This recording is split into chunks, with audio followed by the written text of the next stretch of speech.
Mi nombre es Claudia Pérez y soy víctima de la masacre en el municipio Mapripán.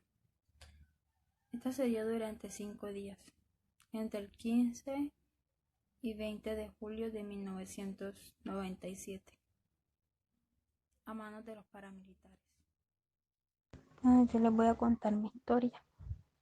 El día 15 de julio de 1997, unos carros entraron aquí a Mapripán. Eran los paramilitares. Nos sacaron de nuestras casas, amordazaron, privaron de la libertad, torturaron, asesinaron y decapitaron a algunas personas. Unos fueron lanzados arriba, unos cuerpos, otros estaban en las calles del pueblo y otros desaparecieron, nunca fueron encontrados. Fueron 5 días de angustia, de terror, de miedo. Pero el cuarto día ingresaron a mi casa, se llevaron a mi esposo y lo asesinaron. Me tocó salir de aquí con mi hija. Fue difícil. Esto ha tenido muchas consecuencias en nosotras, como dificultad para conciliar el sueño porque despertamos con pesadillas. Estos recuerdos siempre están presentes en nuestra vida. No hemos avanzado como debería ser, porque esto fue un suceso muy traumático. Nosotras encontramos, a mi esposo y mi hija, a su papá lo vimos y esa imagen siempre está en nuestra mente. Y ahorita regresar después de 20 años es mucho más difícil, porque ver las calles, ver todo esto es como vivir eso de nuevo.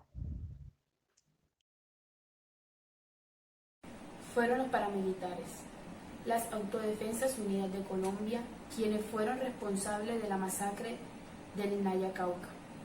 No soy víctima, pero pude serlo. Fue el 13 de abril del 2001. Según órdenes de Carlos Castaño, las Autodefensas Unidas de Colombia actuaron de esta manera contra la comunidad para generar impacto y hacerse sentir cuando ingresaran por primera vez a la región, para enviarle un mensaje a los colaboradores de la subversión. Mataron aproximadamente a 40 personas, incendiaron casas, amenazaron y obligaron a huir a muchos más. La masacre fue de algún modo patrocinada por miembros de las fuerzas públicas. A raíz de la masacre, unas 3.500 personas se desplazaron hasta pueblos en las tierras planas, en su mayoría indígenas Nasa, y algunos campesinos se negaron a volver al Naya por las precarias condiciones económicas y de seguridad. Temen volver a revivir esos momentos de miedo, de zozobra, de angustia, los cuales hoy en día quieren dejar atrás como un mal recuerdo. Soy Susana Benítez del corregimiento de Mataperro. Vengo a contar mi historia de la masacre que ocurrió hace 20 años en el Carmen de Bolívar. Unos paramilitares de cierto grupo armado entraron a nuestras tierras, nos masacraron a nuestra gente, entraron, recuerdo, de día y llegaron en unos carros, muchos de ellos entraron en nuestras casas, mataron a nuestros padres delante de nosotros, empezaron a disparar de forma discriminada. Eso fue el 13 de abril del año 2000, que cerca de 100 paramilitares del bloque Montes de María llegaron a nuestro pueblo, a nuestra tierra, y asesinaron a más de 13 campesinos. Y algunas víctimas quedamos heridas y con algunas secuelas. Además de ello, prácticamente todas las víctimas hacían parte de la Iglesia Católica y una de las víctimas que más nos impactó a todos los habitantes del pueblo fue el pastor Winston Torres, que además de ser nuestro pastor de la iglesia, era un líder político y un apoyo para toda la comunidad. Yo no soy y no fui víctima, pero pude ser uno de ellos. Pude ser un primo, un tío, un hermano, un padre o un abuelo. Fue el 27 de octubre de 1998, donde el ELN y las autodefensas campesinas de Córdoba y Urabá se disputaban los terrenos para el control de estos. Todas estas acciones marcaron a San Carlos.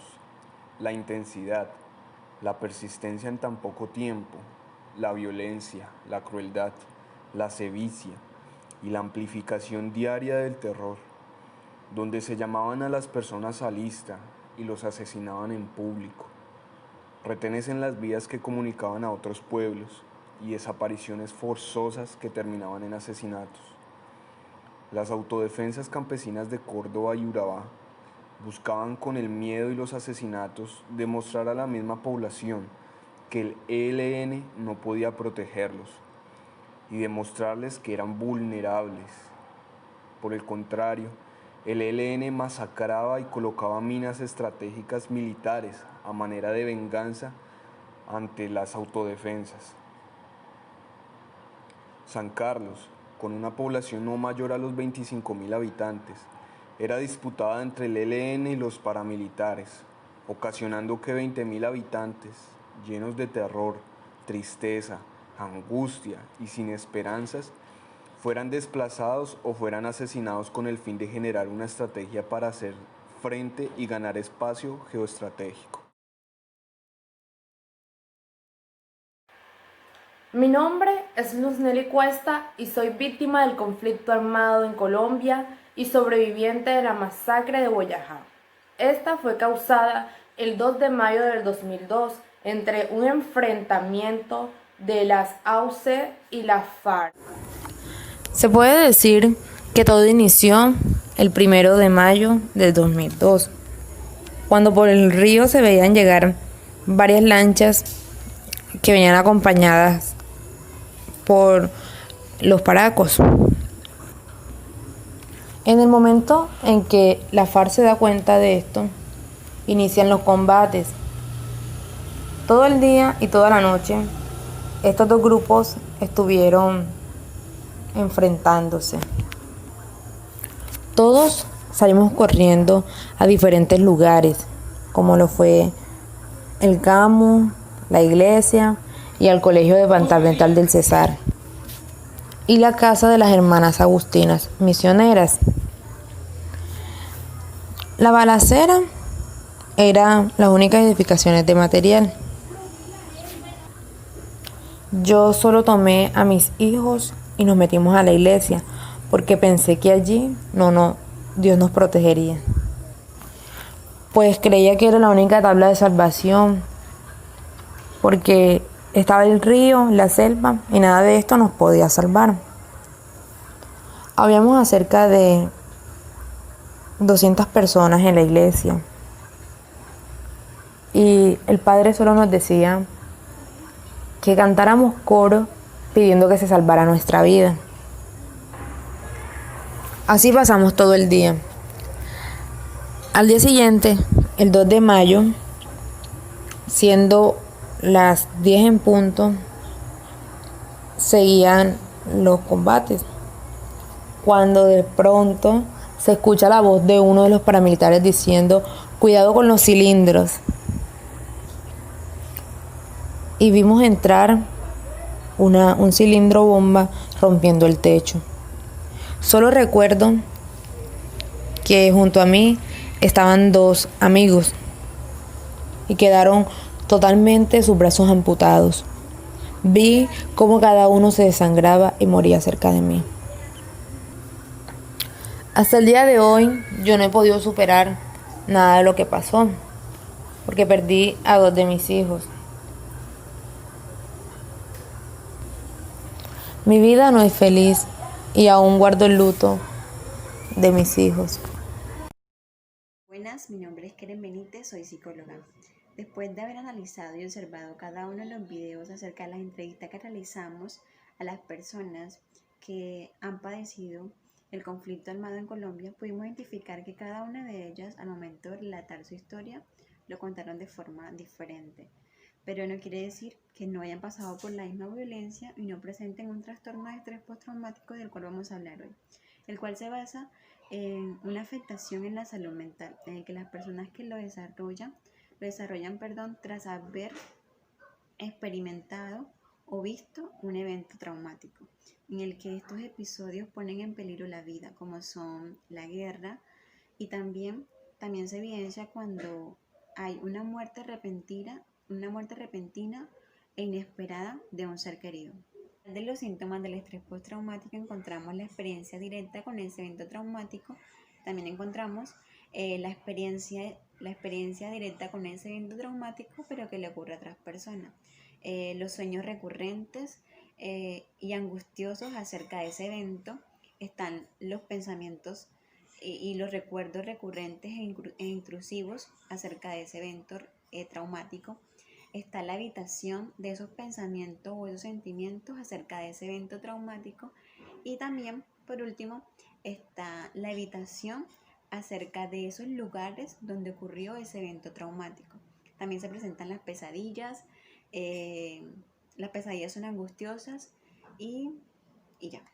De la psicoterapia encontramos que esta incluye una variedad de técnicas que se utilizan para identificar esos pensamientos, esas emociones, esos sentimientos y esos comportamientos problemáticos. Esta psicoterapia ayuda a orientar y a educar a los pacientes que presentan estrés postraumático, es decir, que ellos sean conscientes que presentan esta problemática.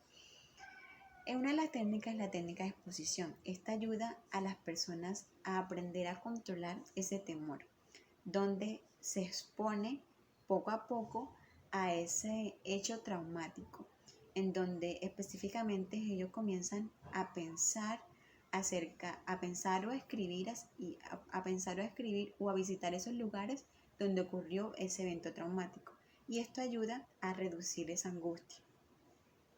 La otra técnica es la reestructuración cognitiva.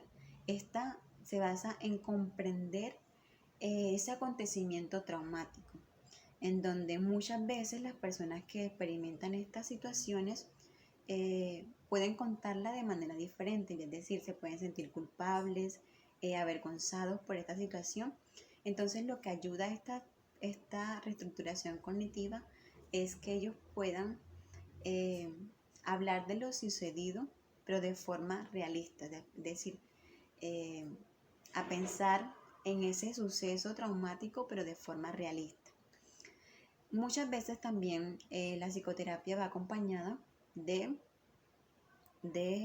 fármacos que son indispensables para poder minimizar todo este tipo de problemáticas. Pero por último, es importante mencionar que para que haya una correcta ayuda para esto es que las personas acudan a terapia psicológica para que así se puedan minimizar esas problemáticas y que puedan tener una mejor calidad de vida.